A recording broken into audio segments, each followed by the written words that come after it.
Assalamualaikum warahmatullahi wabarakatuh. Nama saya Nadila Pratiwi. Saya dari kelas eksklusif 4B, Prodi Pendidikan Agama Islam. Yang saya hormati Bapak Winnie Surya Putra, SPD MPD, dan yang saya banggakan teman-teman seperjuangan.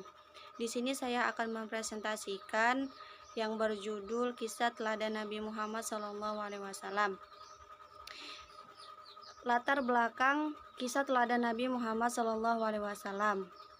Allah Subhanahu wa Ta'ala mengutus para nabi dan rasul untuk menyebarkan agama Allah Subhanahu wa Ta'ala. Para nabi dan rasul juga menjadi panutan bagi kaumnya. Nabi Muhammad SAW merupakan nabi terakhir dalam sejarah Islam. Nabi Muhammad SAW menjadi nabi seluruh alam dan suri tauladan terbaik bagi umatnya. Perilaku terpuji yang dimiliki Nabi Muhammad SAW itulah yang selalu mengiringi kehidupan beliau hingga diangkat menjadi rasul.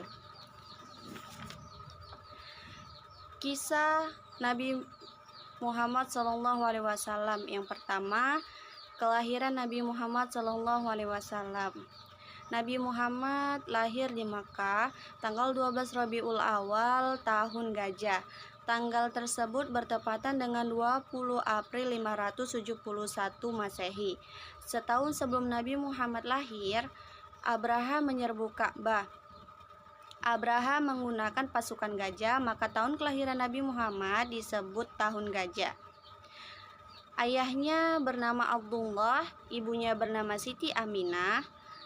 Ayah Nabi Muhammad meninggal dunia ketika dalam perjalanan dagang. Ketika dilahirkan, Nabi Muhammad sudah menjadi yatim. Kakek Nabi Muhammad bernama Abdul Muthalib. Ketika Nabi Muhammad lahir, kakeknya menggendong Nabi Muhammad mengelilingi Ka'bah. Kakeknya berdoa agar cucunya menjadi anak soleh.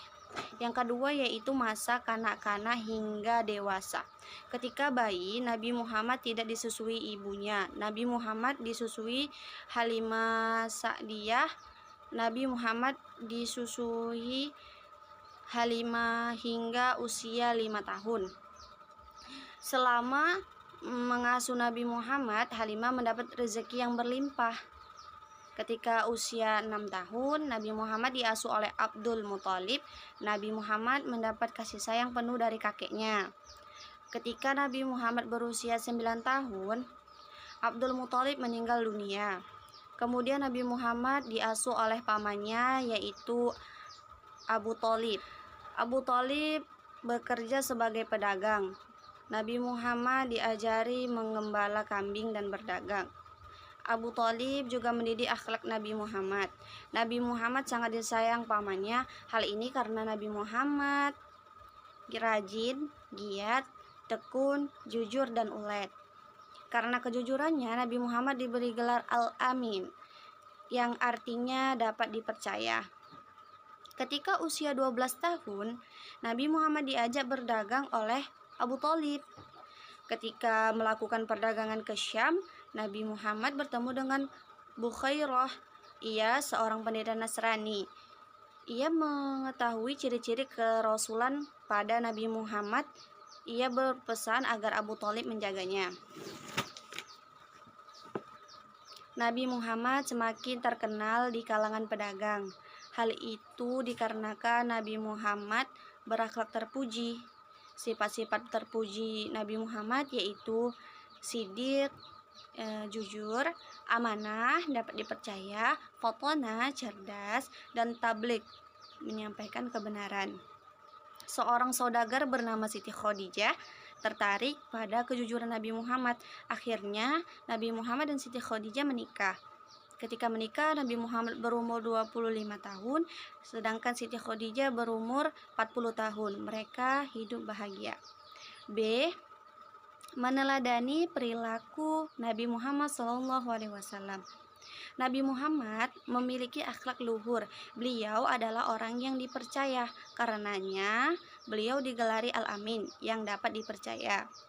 Beliau juga rajin, tekun, dan giat. Berikut hikmah dan keteladanan Rasulullah. Yang pertama, Allah mengutus Nabi Muhammad SAW sebagai suri teladan terbaik. Yang kedua, Allah mencintai Nabi Muhammad karena pribadinya agung. Jika kita ingin dicintai Allah, ikuti semua yang dicontohkan Nabi Muhammad SAW.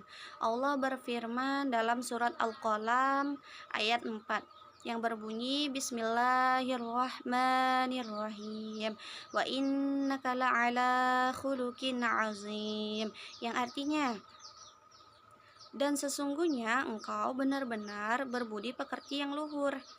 Yang ketiga, Nabi Muhammad diberi gelar Al-Amin. Al-Amin artinya dapat dipercaya.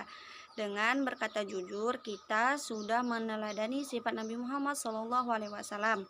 Yang keempat, yaitu Nabi Muhammad menjadi yatim sejak dalam kandungan. Kemudian ibunya meninggal saat beliau usia 6 tahun. Lalu diasuh oleh kakek dan pamannya. Nabi Muhammad tidak bersedih dan putus asa. Beliau sangat tabah dan sabar dalam menghadapi musibah. Bahkan beliau giat berusaha agar hidupnya kembali berhasil. Yang kelima, sifat fatona artinya cerdas, patut kita teladani. Dengan cara berusaha, bekerja keras, giat belajar, dan bersungguh-sungguh agar kita berhasil. Yang keenam, Nabi Muhammad SAW memiliki sifat amanah, artinya dapat dipercaya. Tidak menyalahgunakan kepercayaan orang tua merupakan contoh sikap amanah.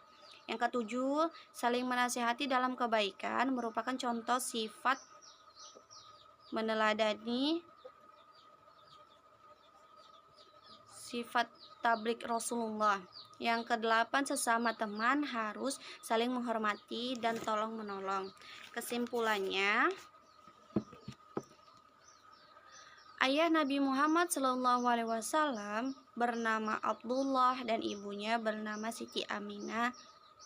Namun kedua orang tuanya meninggal hingga Nabi Muhammad SAW diasuh oleh kakeknya, kemudian diasuh oleh pamannya, yaitu kakeknya yang bernama Abdul Muthalib dan pamannya bernama Abu Thalib. Nabi Muhammad SAW kecil tumbuh menjadi pribadi yang berperilaku terpuji. Nabi Muhammad SAW diajari berdagang oleh pamannya Abu Thalib. Nabi Muhammad SAW memiliki gelar Al-Amin, dapat dipercaya. Hal ini karena perilakunya yang tekun, jujur, dan rajin. Hingga akhirnya Nabi Muhammad SAW menikah dengan Siti Khadijah dan memiliki selisih usia 15 tahun. Mereka pun hidup bahagia. Sekian dari saya. Assalamualaikum warahmatullahi wabarakatuh.